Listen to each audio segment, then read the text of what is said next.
Ayun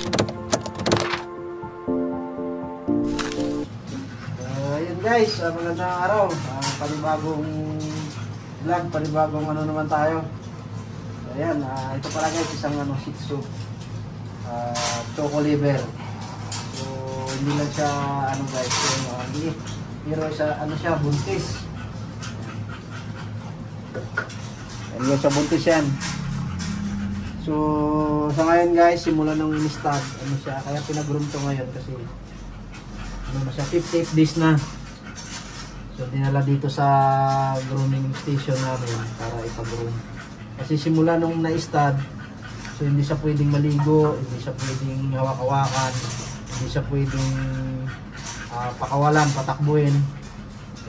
So madaling salita, nakakulong lang talaga siya. So ngayon 58 days na. So ito na yung niya. Ito na yung tiyan niya. Ayan. Doon sa mga breeder na na nag-aalangan magdala sa pet grooming yung mga buntis nilang aso, lang, so 58 days kasi guys, pwede na yan kasi araw na lang ang binibilang. So kailangan ang mahawak dun sa sa aso nyo na buntis, kailangan magaan ang kamay. So yun na guys yung tiyan nyo.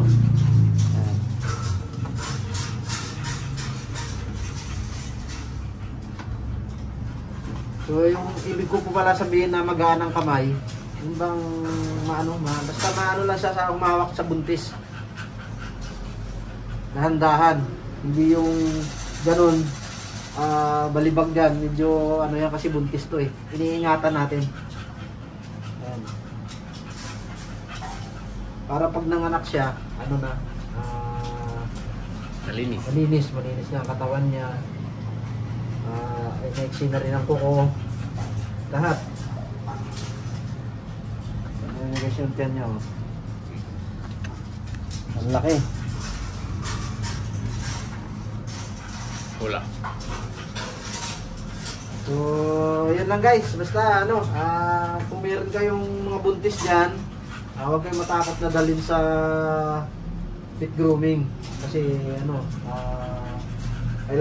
kailangan talaga nilang malinis bago silang manganak. Ayan. Anong grooming shop ka ba? Kung meron kayo dito mga aso na katulad nito, yung malapit na mga anak. So, kung malapit lang kayo dito guys, dalhin nyo lang dito. Basta 55 o yung malapit na talaga mga anak, dalhin nyo dito. Kami bahala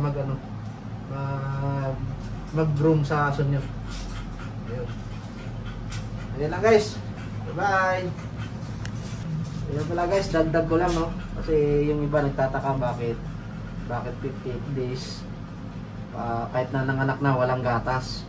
Pero huwag kayo matakot doon guys. Basta ang aso pag nanganak kahit walang gatas, pag sinipsip ng tuta yan, magkakaroon yan. Meron na siyang gatas. Ayan, nakita niyo yung puti na yan.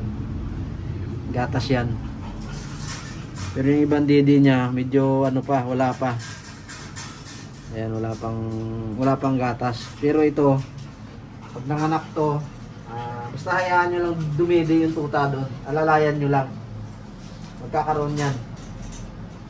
Ayun.